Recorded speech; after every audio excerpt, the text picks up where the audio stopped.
Hi guys, this is Mrs. Reese. Sorry that I cannot be there. We have a little situation here that I have to stay home for. I'm not sick, just so everybody knows. Um, but I hopefully will be back tomorrow. We'll see. If I'm not back tomorrow, then I will probably have another video for you. Unfortunately, I'm sorry that I can't do this in person. Um, but I do promise you that we'll have some opportunities when we're actually live again to do. I'm going to definitely set aside some time for question and answer, and I'm really going to push some Zooms over the next couple days if you're stuck. So this is rearranging formulas and literal equations. This is a little bit different than the formulas that you've solved for before. So a literal equation is an equation with only variables. And obviously, if you don't know where I'm at, you're in your notebook at lesson 3. We're just going to continue on. So you're going to get these equations that look like that, right? So there's all letters in them, basically. And what you're going to do is you're going to actually have to solve for a variable that it doesn't originally have solved for. So a lot of times these little equations are nothing more than just formulas.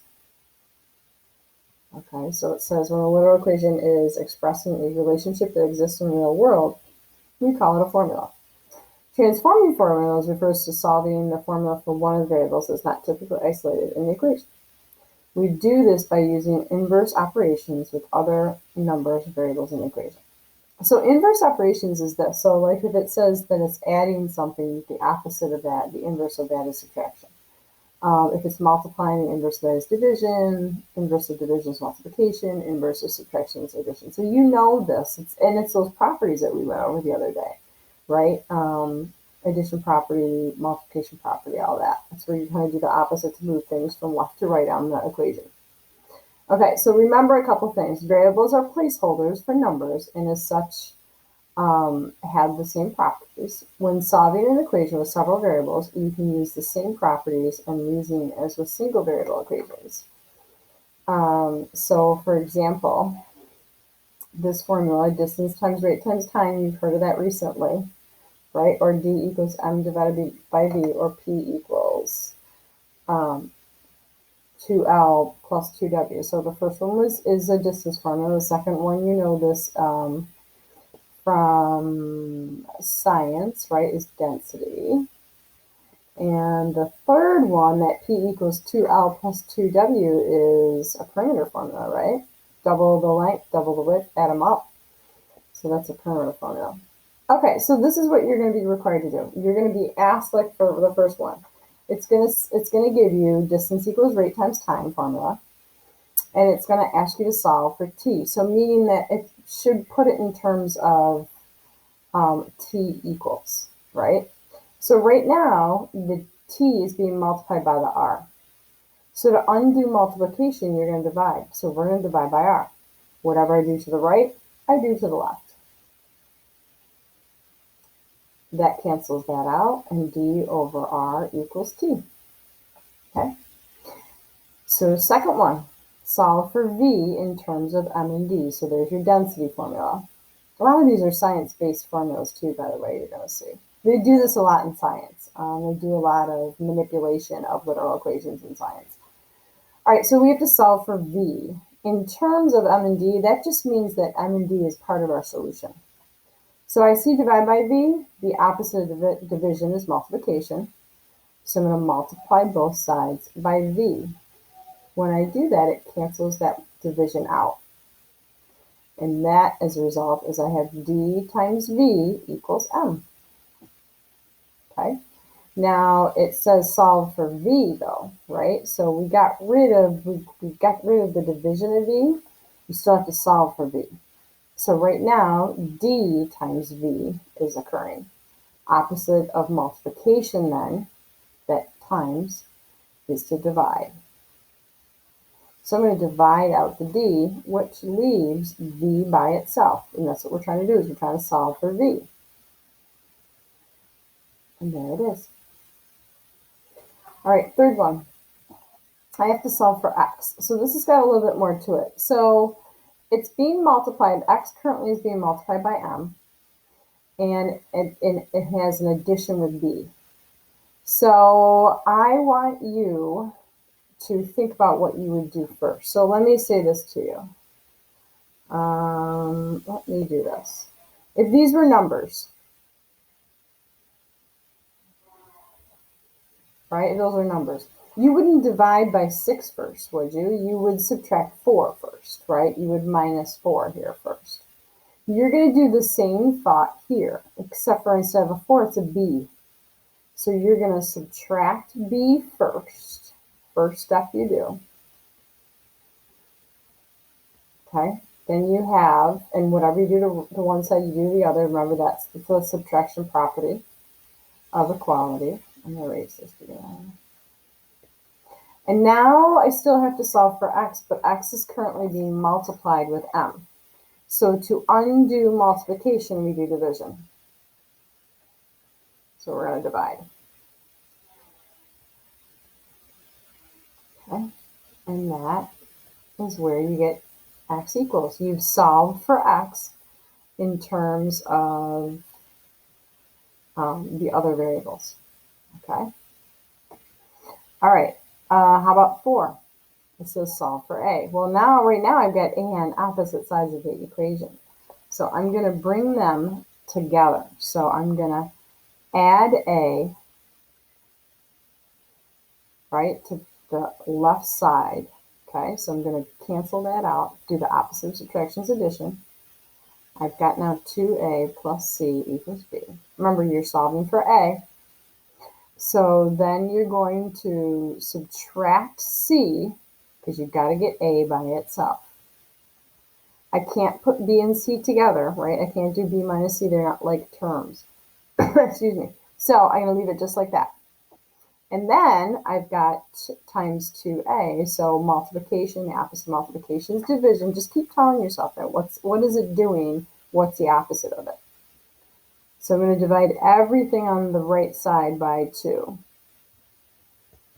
And I get b minus c divided by 2. And there's my solution.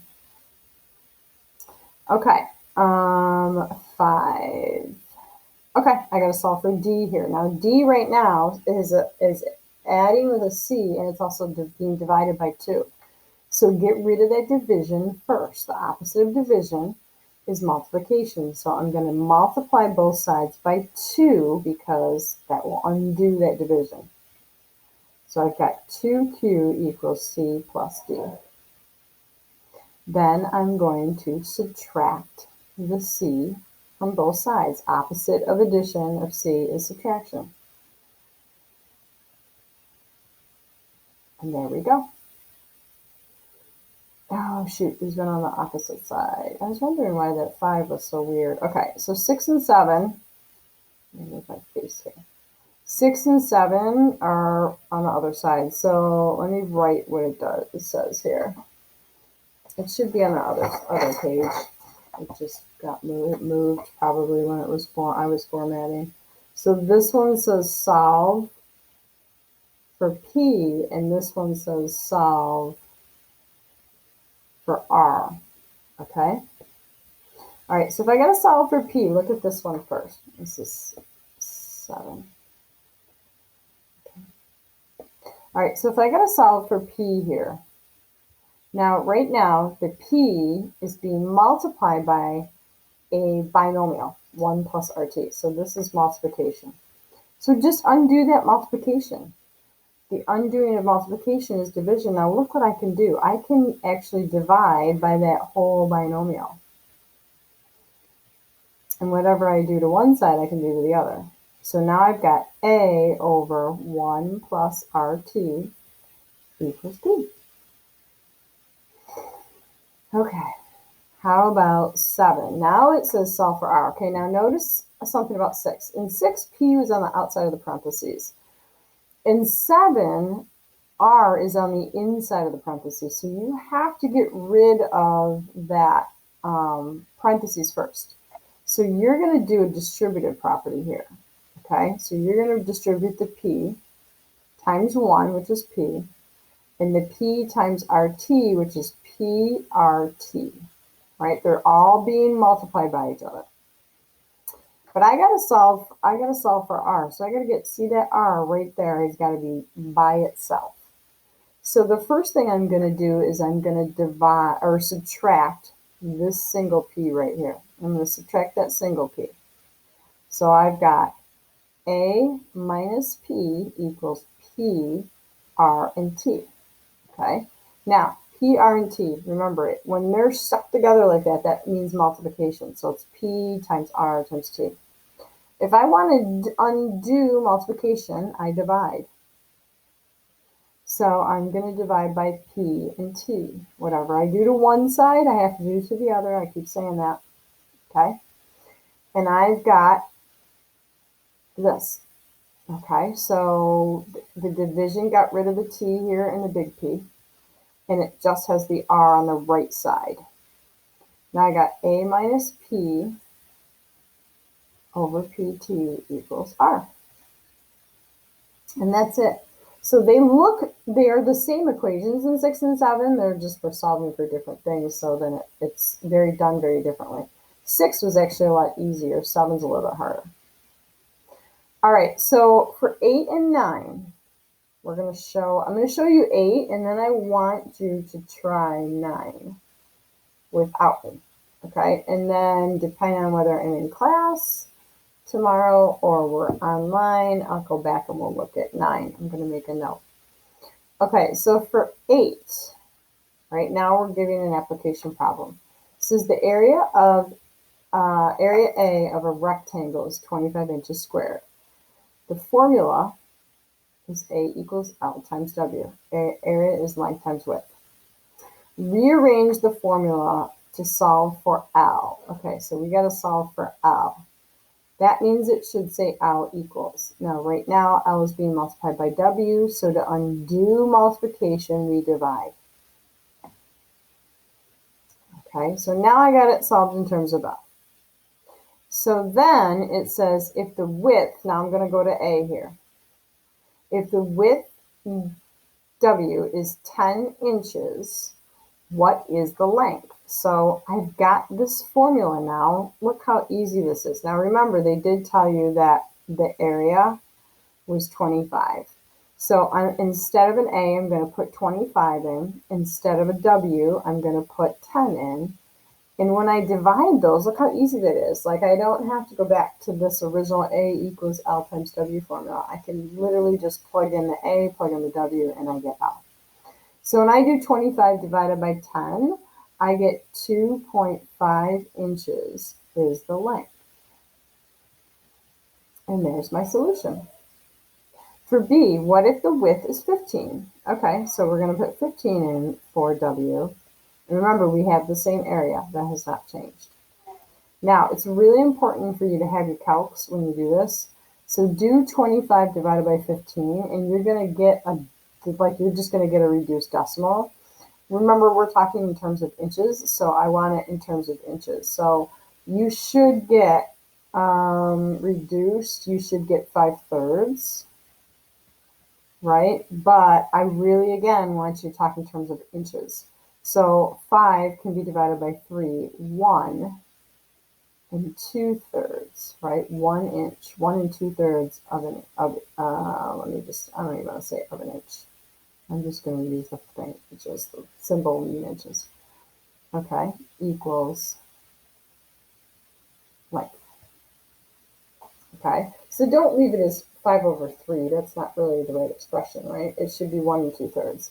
And I don't want it as 1.6 repeating. Again, that's not an exact value. So you've got to understand that when we do that, if you return it into a decimal, it's that, right? Where the 6 just goes forever and ever. If you want to show measurement in terms of exact values, you would use a proper fraction. Okay? All right, so number 9 is what I want you to do. It gives you this formula. It wants you to solve for L first, and then it wants you to put in data. It gives you some numbers for P and W. Okay, so solve for L and then put in P and W.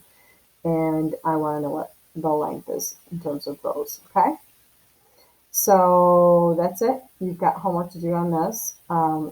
This is going to get more difficult tomorrow because we have more little equations that are harder. So if you're getting stuck tonight with your homework, make sure that you send me a little message saying that you're having trouble.